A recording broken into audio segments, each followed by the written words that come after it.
Hi, good morning. It's Monday morning with Cheryl. I skipped last week and hope everybody has been well the past couple of weeks, and I'm excited to dive into today's topic. I know there's an adage that to keep peace, we don't talk about money, politics, or religion, and for many families, that includes the topic of sex. Um, and I know in my family, this is something that I struggle with, that we tend to avoid certain topics because it gets too emotionally charged, and we choose to just ignore those topics or stay away from them. So I was reading this blog, Cultures with Dignity. I talk about this website a lot, and they brought up the topic of how important it is to role model difficult conversations, contentious conversations, those that we don't want to have, so we can role model for children how to have those where they are difficult, yet we're able to have the conversation, the discussion with family members.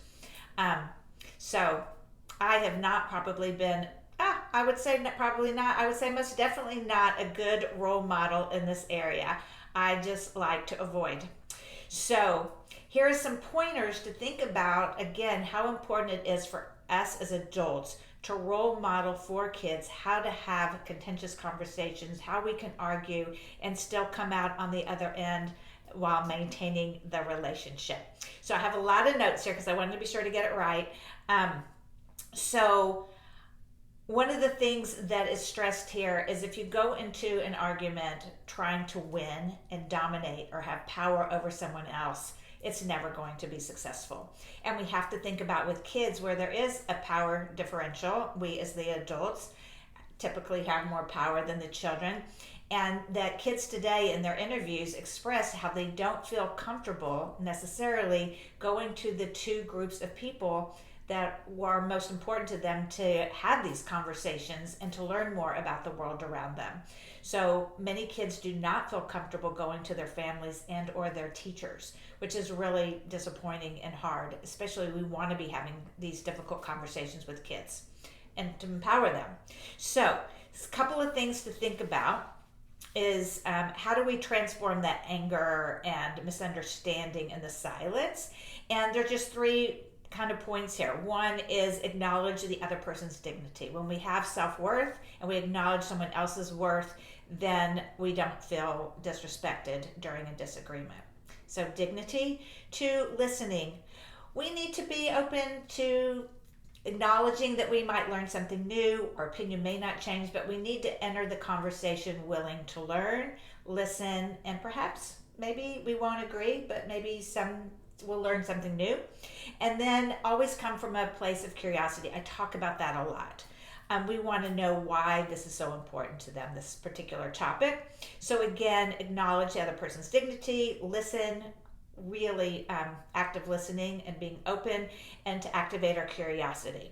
So again, this isn't about trying to win an argument or dominate over someone else. This is really about engaging young people so they feel comfortable having conversations with us. So how do we have these hard conversations? There's a few things here, and I'm going to go through them quickly in the interest of time. One, take their information seriously. Ask them what they're reading. Is there something more that we could read to learn about? But we want to show them respect and that we do take what they have to say seriously, and we can admit the assumptions we have that might be wrong.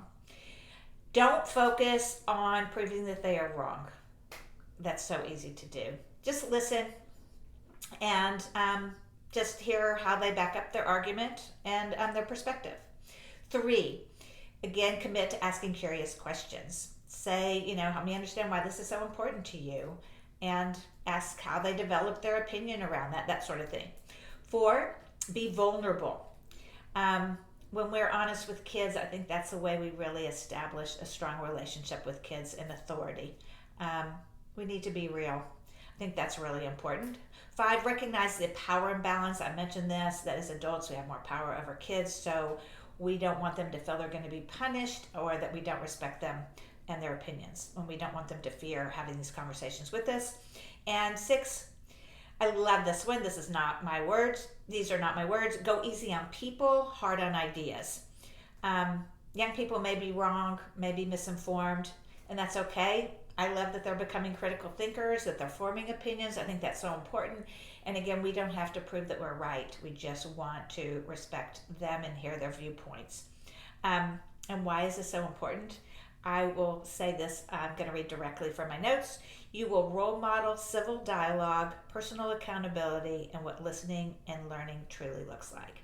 And I think we all realize in this day and age where everything is so polarized, and many of us are not able to have arguments and disagreements around important topics just because it's so uncomfortable, and it does get contentious and ugly, so we just tend to stay away from them, and that's not what we should be role modeling for our young adults.